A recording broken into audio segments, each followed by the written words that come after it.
Week withdrawal from the Eurozone. Interesting stuff. All right, moving on. I mentioned APEC then. Russia's unique bridge-like position on the map between Europe and Asia could lend a helping hand there. Now, ahead of the summit, we caught up with one of Russia's biggest industrial holdings, Suma Group, which believes there's great potential in the region.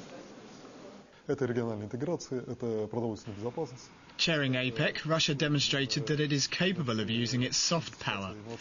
Our initiatives in regional integration, transportation, food security and innovation growth have been supported by all other Business Council members.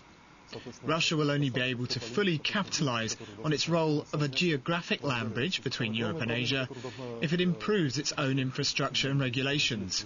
At the moment, less than 1% of all trade volumes between those two parts of the world are transported via Russian territory. It's literally nothing.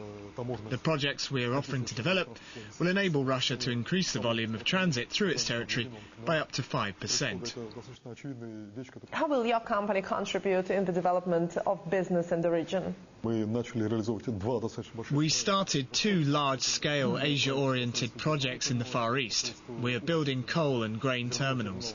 We think that after last year's tsunami in Japan, demand for Russian coal will rise, as it will be, just as LNG, substituting for nuclear power stations going out of service.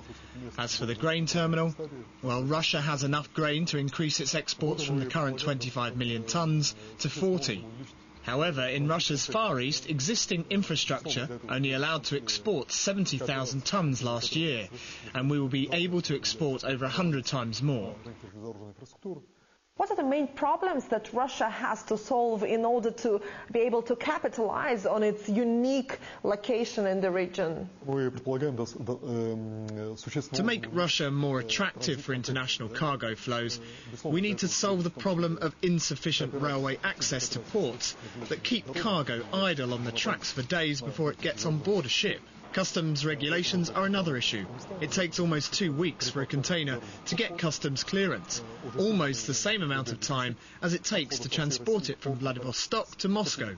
Once we improve services and customs procedures, Russia's alternative cargo routes, such as the Trans-Siberian Railway and the Northern Sea Route, will become attractive for international businesses.